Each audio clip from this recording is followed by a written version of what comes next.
Oh yeah, we done found our groove. You can come get with it too. What's the crew? Let me ask you this, D. When you came, there were a lot of people who caught offense to you calling them lukewarm. You saying that, and you didn't really call him lukewarm. You said you're sounding lukewarm. Let me make sure I make it clear. You were saying, I know you have a desire to fit in with the culture. It seems like that's what a lot of people latched on to. What does D1 say back to that? What the people had an issue with me saying? They had an issue with you saying you're saying coming across very lukewarm right now. Well, and suburban. They had a problem with you saying that too. Okay. All right, let's talk about all three. Yeah. Number one, you're coming across very lukewarm right now. That is something to where if you are promoting being righteous and ratchet, and with me saying like, yo, the word ratchet is not just this watered down, definition that was just being given. Like it's more than that. You know what I mean? And I feel like that it's more than that because I read between the lines. And if we're saying that some elements of ratchetness need to be done away with, but then some need to be kept, it's like you're knowing that there's some elements to this stuff that ain't cool and that ain't what's up in God's eyes. So what is that? If we're trying to say, I want to be on fire, but then I want to be like, hey, I want to go it on and allow for this, on fire, but allow for this, which includes sinfulness. On fire, but allow for this. What is that? You give me a word for it. Give me a word. Not okay. Uncomfortable. In the middle. Hey, okay. Yeah, I'm gonna say everything but the word he's looking for. Okay, right. Every point around. Yeah, I hear you. I hear you, bro. I hear you. So that's why I said that. Number two, I believe you brought up I know you have a desire to fit in with the culture. Yeah. I mean, do y'all disagree with that? Do y'all look at the past 10, 12 years? So I'll tell you this. Personally, you can give your own opinion. Personally, from the outside looking in, I haven't been on tour with Cray, right? The reason we ride for Cray as much as we do is because he spoke to who we are. As you can tell, as we've had this conversation, you understand that we agree, right? Because that kind of matches what we present, right? So with that being said, I've never looked at it like Cray had a desire to fit in with culture. I've always looked at it as if, hey, he got a mission. He's taking it to where it hasn't gone. I look at it like you, when you had records with Big Crit, when you did a project with Murs, when you had Lupe Fiasco on your record. That's what made this confusing for us, which we talked about at first. It was like, our conversations was like, if anybody is going to understand. Anybody's going to understand. It's D1 who's had that same level of success. But exactly. And in those moments, as you explained in this interview so eloquently at the beginning, your desire wasn't necessarily to, I'm out here. No, you speaking to God and speaking to the people in the trenches so they can get God. And the only way that you could do that at such a large scale was meet them where they were, right? Be on tour with Cash Money, right? So, or even T.I. and Hustle Grand. So that is why I would say that I've never looked at it like he was trying to fit in with the culture, because I never even looked at it like that with you. So, I mean, that's where I come from with it. Go ahead. No, it's pretty much the same. And then furthermore, I don't know how we can determine, he's trying to fit in and throw out like that.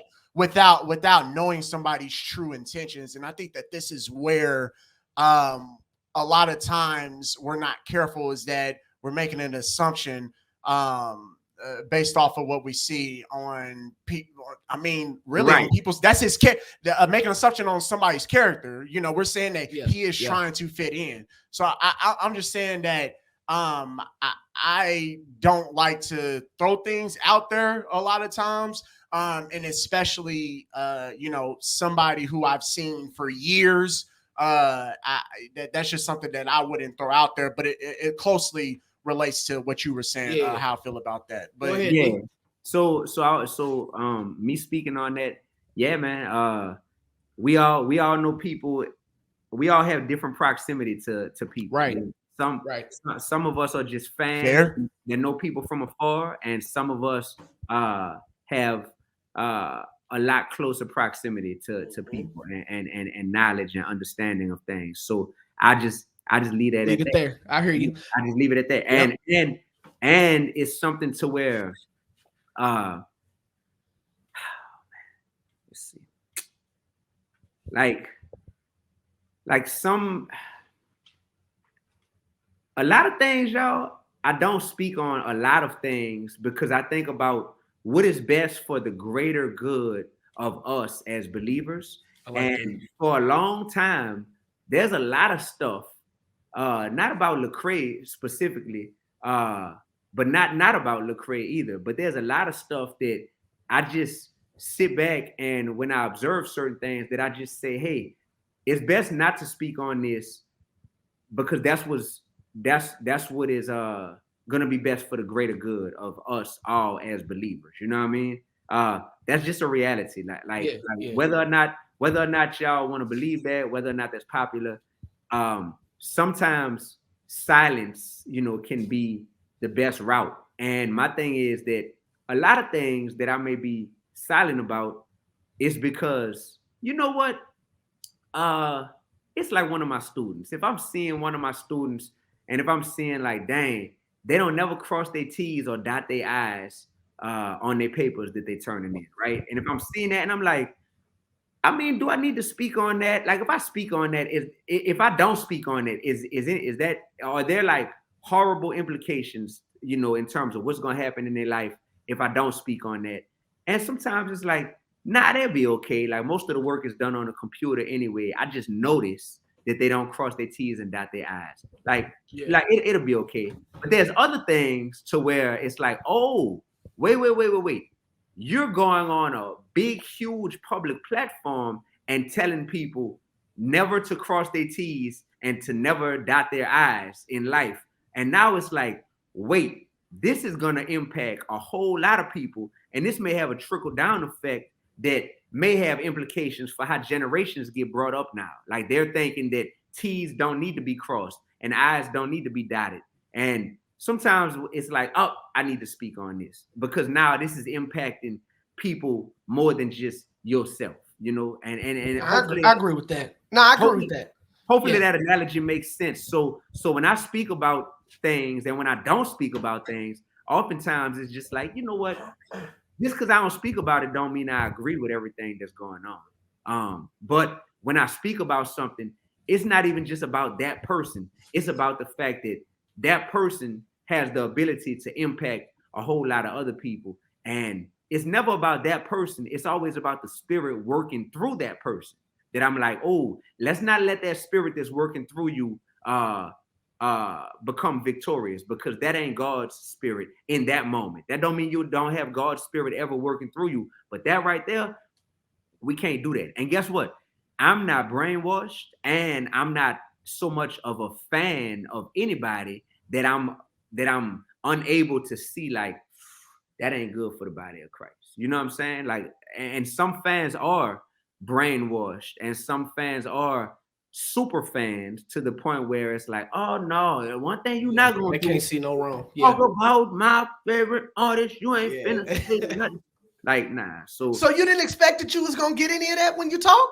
Man, bro, you wanna know what I did? When I seen he made a video about me and I decided I was gonna make a video responding after I saw that he didn't take up my offer for a phone call when I saw that, I made my video, I pressed upload, I put my phone in my pocket, and I went entertain the great people of Milwaukee, Wisconsin. They had an amazing event. So for the next 4 hours, I was fully immersed in my event in Milwaukee, which was off the chain, by the way. That mug was fire. So did that, reached everybody out there, really had a fire connection, fire event with them. And then I came back to my phone and I was like, oh, wow, my battery almost dead from all these notifications, that I'm getting. Yeah. But it wasn't like I'm about to post this and I'm about to sit here and I'm going to hit and all that. Like, nah, bro, let it. And you brought up something third that I wanted to speak to. You brought up lukewarm. You brought up him being suburban. I was suburban. Was it that the suburban one? Yeah, suburban. Yeah. I said you sounding real suburban right now, and the reason why, See, I mixed the two, lukewarm and suburban. I said, he said suburban. Lukewarm. Go ahead. Yeah. So the reason why I said that is partially because when he did his video, he was like, I'm walking through a suburban neighborhood right now, and I'm taking my braids out of my head, so people probably calling me ratchet. And I was just like, man, like that's why I referenced suburban. You know what I mean? And another reason also though was because when I see people, I was gonna say the Wikipedia post. Yeah, I thought that was what really set it off. Yeah, when I see people who are typically trying to speak on something that they aren't personally connected to, it's typically people that are especially something that was birthed in urban culture, you know what I mean? Birthed in the streets. But I see people that's trying to speak on it and they're not really connected to it. They're typically suburban people, and that's just real. So no disrespect to suburban people at all. No disrespect to suburban people. But as a suburban person, if they're trying to speak on something that was birthed in the streets or something of that nature, or just something that they disconnected to, I feel like you have a right to tell a person like that, like, yo, like, you suburban, like this come from the trenches, from the inner cities, you know what I'm saying? And I'm not saying that he's suburban. I was like, you're sounding real suburban when the justification for what you're pushing out here to the masses, what you're pushing out here is being pushed based on a definition that is coming from Wikipedia,